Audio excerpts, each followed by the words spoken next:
The pilot of an airplane needs to be alert at all times to monitor traffic around the airplane. Even when not in contact with air traffic control, it is still the responsibility of the pilot to see and avoid traffic.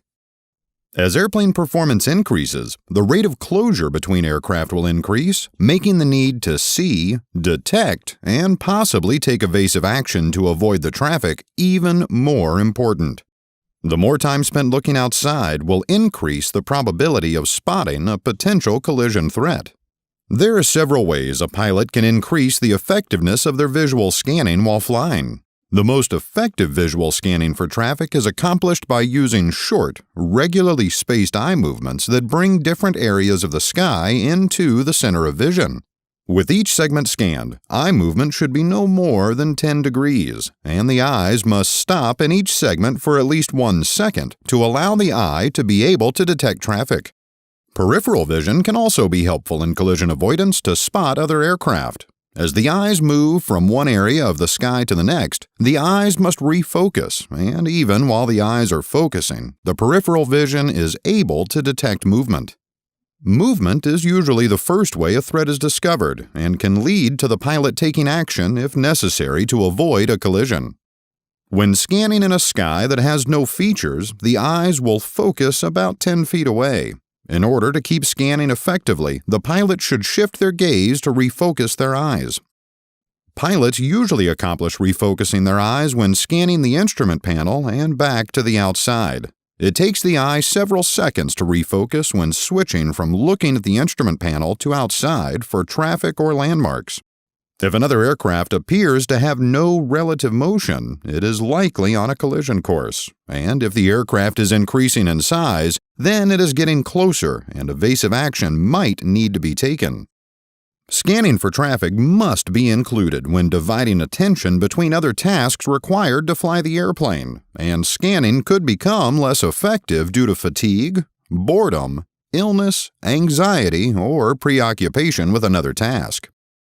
Other tools like radios, ADS-B, or passengers on board can also help identify potential traffic hazards. When in two-way radio contact with air traffic control, or ATC, the controller may give pilots traffic advisories when workload permits. It is still your responsibility to look out for traffic, and just because air traffic control does not tell a pilot about traffic does not mean there isn't any nearby. Also, radio calls from other aircraft at uncontrolled airports or in the practice area can give you valuable information on the location of other traffic. Automatic Dependent Surveillance Broadcast, or ADS-B, is a system installed on all Embry-Riddle aircraft to help pilots locate traffic. ADS-B allows aircraft to broadcast their position to air traffic control and to other ADS-B-equipped aircraft. This will allow other traffic to show up on a moving map display in the cockpit. Not all aircraft are required to have ADS-B equipment installed, so while ADS-B will help improve your situation awareness, it is not a substitute for visual scanning.